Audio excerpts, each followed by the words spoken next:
இலங்கையர் ஒருவர் கனடாவில் டொரண்டோ போலீசாரினால் கைது செய்யப்பட்டிருக்கின்றார். அவர் கைது செய்யப்பட்டதுக்கான காரணத்தை கேட்டீங்கன்னா நீங்கள் அதிர்ச்சி ஆவீங்கள். எனவே அது சம்பந்தமாக விரிவாக விளக்கமாக இந்த காணொளியில் பார்க்க இருக்கின்றோம். முச்சக்கர வண்டி ஓட்டுநர்களுக்காக புதிய ஒரு ஆப், அதாவது செயலி ஒன்றை அறிமுகப்படுத்துவது சம்பந்தமாக இப்பொழுது தீவிரமாக ஆலோசனை செய்யப்பட்டு வருகிறதாம். அது குறித்த மேலதிக விவரங்களையும் இந்த காணொளியில் பார்க்கலாம். ஈஸ்டர் குண்டு தாக்குதலுடன் தொடர்புடைய முக்கியமான சந்தேக நபராகிய சாரா ஜஸ்மின் தொடர்பான முக்கியமான தகவல்களை சர்வதேச போலீசாராகிய இன்டர்போல் போலீஸ் வெளியிடக்கூடும் என்று சொல்லி ஒரு தகவல் ஒன்று வெளியாகி இருக்கிறது. அது குறித்தும் விரிவாக பார்க்கலாம். இந்த பிரதான 3 செய்திகள் உட்பட மேலும் ஒரு சில செய்திகளும் தகவல்களும் இன்றைய காணொளியில் காத்திருக்கின்றன.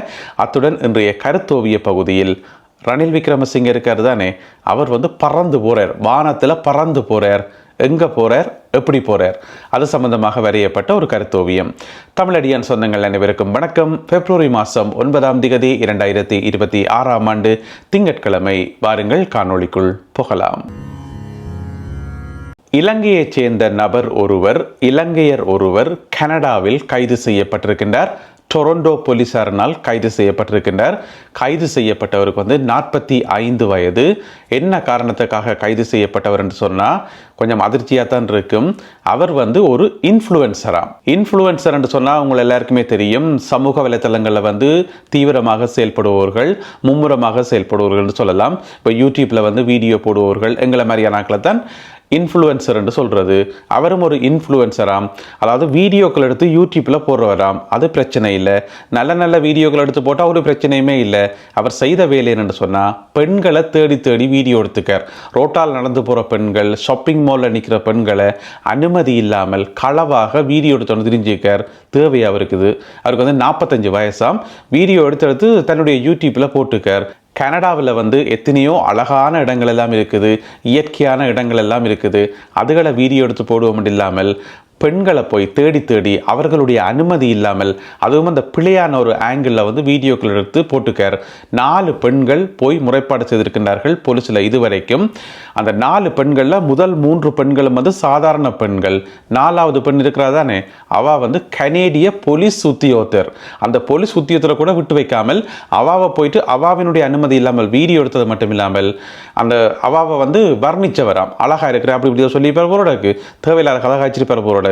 அவாவும் சேர்ந்து கம்ப்ளைண்ட் பண்ணி இப்ப கைது செய்யப்பட்டு நீதிமன்றத்தில் முற்படுத்தப்பட்டிருக்கிறார். எப்போ அவர் கைது செய்யப்பட்டவர் என்று சொன்னால் 2025ஆம் ஆண்டு போன வருஷம் டிசம்பர் மாதம் 10ஆம் தேதி கைது செய்யப்பட்டு பிறகு இந்த மாதம் பிப்ரவரி மாதம் 4ஆம் தேதி நீதிமன்றத்தில் முற்படுத்தப்பட்டவர்.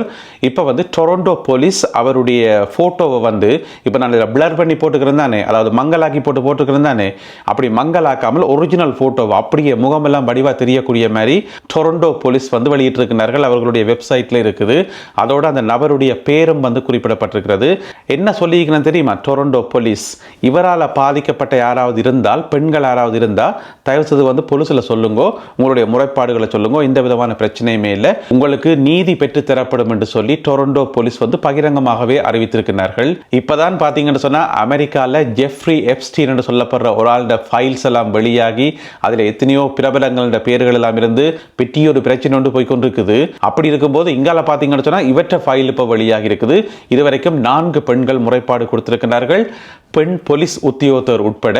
எனவே இவருடைய குற்றங்கள் எல்லாம் நிரூபிக்கப்பட்டு நீதிமன்றத்தில் எல்லாமே நிரூபிக்கப்படுமாக இருந்தால் 10 வருடங்கள் கடூழிய சிறை தண்டனை இவருக்கு கிடைக்கும் என்று சொல்லி கனேடிய ஊடகங்களில் செய்தி வெளியாகி உள்ளது.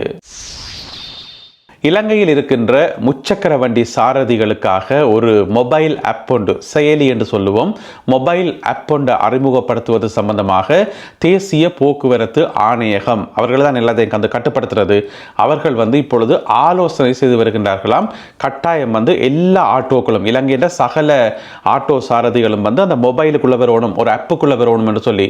இப்போ இவ்வளோ காலம் அப்படி இல்லை தானே, நீங்கள் ஒரு ஆட்டோவை ஹயர் பண்ண போறீங்கன்னு சொன்னால் ஆட்டோவை மறைச்சு ஏறி போக வேண்டியதான். அவர் கேட்குற காசை கொடுக்க வேண்டியதான். அது அப்படித்தான் நார்மலாக போய் கொண்டிருக்குது. ஆனால் அது வந்து பாதுகாப்பானது அல்ல, ஒரு கட்டுப்பாட்டு கீழே இல்லை. இந்த மாதிரி கணக்க குறைபாடுகள் அதில் இருக்கிறபடியால் இனி வந்து ஒரு ஆப்புக்கு கீழே கொண்டு வரேன்னு சொல்லி, இப்போ ஆப்பில் பதிஞ்சா இவ்வளோதான் ரேட், இந்த இடத்துல இருந்து இந்த இடத்துக்கு போகிறதுக்கு இவ்வளோ ரேட்ன்றதெல்லாம் முதலே தெரியும் தானே. அதை விட இன்னும் நிறைய நன்மைகள் இருக்குது தானே. அதில் வந்து முக்கியமாக 4 விஷயங்கள் கவனிக்கணும். ஒன்று வந்து சேவையினுடைய தரம். இப்போ எல்லா முச்சக்கர வண்டி சாரதிகளும் வந்து ஒரே மாதிரியான சேவையை வந்து வழங்குறது தானே. நிறைய சேவைகள் வந்து நல்லா இருந்தாலும் ஒரு சில இடங்கள்ல எங்கேயாவது பிழைகள் நடக்கும், விரும்பத்தகாத சம்பவங்கள் நடக்கும். எனவே எப்படியான பிரச்சனைகள் நடக்கும் தானே. எனவே முச்சக்கர வண்டி சாரதிகளுடைய சேவைகளை தரப்படுத்துவதற்காக, மேம்படுத்துவதற்காக இந்த ஆப் வந்து பிரயோசனமாக இருக்கும் என்று சொல்லப்படுகிறது. ரெண்டாவது வந்து கட்டணம். எல்லா இடமும் அந்த நிர்ணயிக்கப்பட்ட கட்டணத்தில் பயணம் செய்யறதுக்கு ஆப் இருந்தால் அது உதவியாக இருக்கும் என்று சொல்லி. மூன்றாவது வந்து பயணிகளினுடைய பாதுகாப்பு. அதுக்கு ஆப் வந்து மிக முக்கியமானது. ஏனென்று சொன்னால் பயணம் செய்கிற பயணியும் வந்து தன்னுடைய டீட்டெயில்ஸ் எல்லாத்தையும் அந்த ஆப்பில் பதிஞ்சிருப்பார். அதே போல் முச்சக்கர வண்டி சாரதிகளும் தங்களுடைய விவரங்கள் எல்லாத்தையும் வந்து அந்த ஆப்பில் பதிஞ்சிருப்பினோம். இன்கேஸ் ஏதாவது பிரச்சனை வந்தால் அந்த ஆப்பில் இருக்கக்கூடிய டீட்டெயில்ஸை வச்சுக்கொண்டே எல்லா விஷயங்களையும் வந்து உடனடியாக அலசி ஆராய முடியும். அது போலீஸுக்கும் ஈஸியானது. எனவே பசஞ்சர்ஸ், அதாவது பயணிகளினுடைய பாதுகாப்புக்காக இந்த ஆப் முக்கியம் என்று சொல்லப்படுகிறது. நாலாவது ரெஸ்பான்சிபிலிட்டி, அதாவது முச்சக்கர வண்டி சாரதிகளுக்கு வந்து இன்னும் பொறுப்புணர்வு அதிகமாகும் என்று சொல்லப்படுகிறது. எனவே இந்த மாதிரியான 4 விஷயங்களை உள்ளடக்கி இனி இலங்கை முழுவதும் இருக்கக்கூடிய சகல முச்சக்கர வண்டி சாரதிகளும் ஒரு ஆப்புக்கு கீழே கொண்டு வரதுக்கான நடவடிக்கைகள் மேற்கொள்ளப்படுவதாக தகவல்கள் வெளியாகி இருக்கின்றன. எப்பொழுது இந்த ஆப் வந்து லான்ச் ஆகும், எப்பயிலிருந்து நடைமுறைக்கு வரும் என்று சொல்லி தெரியல, பொறுத்திருந்து பார்ப்போம்.